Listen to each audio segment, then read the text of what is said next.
नीचे रखो।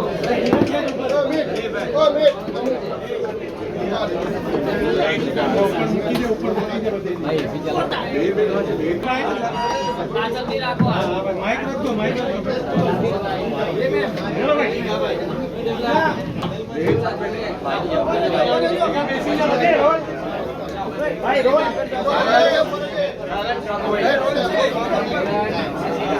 ये मैडम आज कॉन्फ्रेंस रखी गई, क्या मुद्दे क्या बात? भाई रुको। मेरा नाम है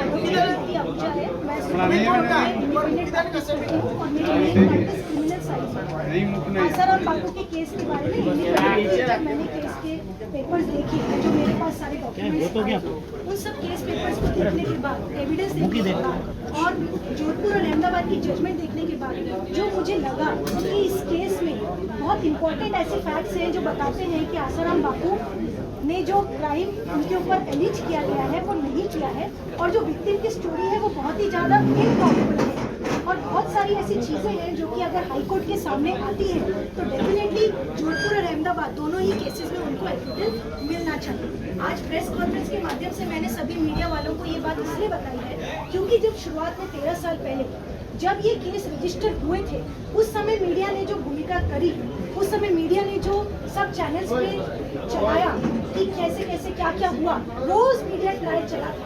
तो आज अगर कुछ ऐसी बातें हैं जो कि सामने आ रही है तो मीडिया की जिम्मेदारी बनती है कि आज भी वो अपनी भूमिका उसी तरह निभाए जैसे 13 साल पहले निभाई थी। और अगर कोई निर्दोष है तो वो फंसे नहीं, दोषी है तो छूटे नहीं, बिल्कुल सही बात है। लेकिन अगर कोई निर्दोष है तो वो फंसे नहीं, क्योंकि आने वाले टाइम में अगर कभी आपके साथ भी कोई ऐसी सिचुएशन होती है तो आपको भी फिर अगर न्याय नहीं मिलेगा तब आपको समझ में आएगा कि उस समय अगर हमने इन बातों पर गौर किया होता तो जरूर हम भी इस सिचुएशन में नहीं आए। न्यायपालिका पे सवाल उठते हैं। न्यायपालिका पर कोई सवाल नहीं है क्योंकि ट्रायल कोर्ट की कभी भी कोई जजमेंट कन्विक्शन की आती है तो वो हाई कोर्ट में जाती ही जाती है, ये आम बात है। ये सुप्रीम कोर्ट की फाइनल जजमेंट नहीं है, ट्रायल कोर्ट की जजमेंट है। और ट्रायल कोर्ट की जजमेंट आने के बाद से आपने देखा होगा बहुत सारे मीडिया चैनल्स में दूसरे केसेस में भी क्या पैनल नहीं बैठते कि ट्रायल कोर्ट की जजमेंट सही है कि नहीं है। जैसे कि तरुण तेजपाल का केस था, जजमेंट आने के बाद से क्या मीडिया बैठी नहीं थी कि ये सही है कि नहीं है? क्या वहाँ पे सारे लॉयर्स बैठ के डिस्कस नहीं कर रहे थे? तमाम ऐसे केसेस सामने आते हैं जिसमें ट्रायल कोर्ट की जजमेंट आने के बाद से डिस्कशन होता है कि whether this judgement is right और रॉन्ग। एंड अगर हम कोई जजमेंट के बारे में कुछ भी बता रहे हैं, एनालिसिस कर रहे हैं, तो दैट डज नॉट मीन कि हम जजेस को क्रिटिसाइज कर रहे हैं या जजेस के बारे में कुछ बोल रहे हैं। उनका नजरिया, उनका एंगल उस समय जो फैक्ट्स पर उन्होंने अपने तरीके से किया। अब हाई कोर्ट देखिए कि हाई कोर्ट बनी इसलिए है कि ट्रायल कोर्ट जहाँ पर गलती कर देगी तो हाई कोर्ट सुधारेगी। और सुप्रीम कोर्ट किस लिए बनी? अगर आप ट्रायल कोर्ट की जजमेंट को फाइनल मान लेंगे तो देश में हाई कोर्ट और सुप्रीम कोर्ट क्यों है? इसीलिए ये है ना कि अगर ट्रायल कोर्ट की जजमेंट में कहीं गलती हुई है तो हाई कोर्ट सुधारेगी, हाई कोर्ट में कुछ हुआ तो सुप्रीम कोर्ट देखेगी।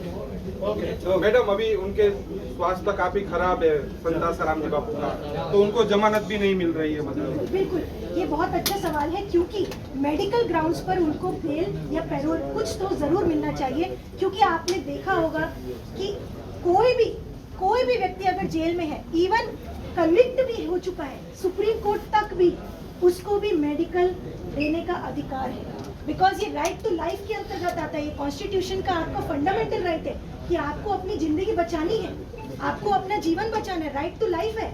और उसके लिए अगर किसी को कोई मेडिकल ट्रीटमेंट की जरूरत है तो क्यों नहीं उनको पैरोल दी जा रही, क्यों नहीं उनको बेल दी जा रही। और अगर कुछ ऐसा डाउट है, जैसा कि मैंने केस पेपर्स पढ़े हैं कि कोर्ट ने पैरोल और बेल जब रिजेक्ट करते हुए कहा कि लॉ एंड ऑर्डर का सिचुएशन हो सकता है इसलिए हम नहीं दे रहे हैं, तो क्या कभी एक बार भी छोड़ के देखा कि law and order situation arise हो रही है नहीं हो रही? आप पहले ही कंक्लूजन पर आ रहे हैं कि लॉ एंड ऑर्डर की सिचुएशन अराइज हो जाएगी। और दूसरी बात, अगर आपको लगता है कि लॉ एंड ऑर्डर की सिचुएशन अराइज होने का आपको डाउट लगता है तो आप कंडीशंस लगा दीजिए। ऐसे बड़े बड़े नेता भी तो पैरोल पर बाहर आते हैं, बड़ी बड़ी हस्तियां आती हैं बेल पर बाहर, क्या उनकी पब्लिक नहीं होती? क्या उनके पब्लिक में नाम नहीं होता? उनके लोग नहीं होते जो लॉ एंड ऑर्डर क्रिएट कर सकते हैं?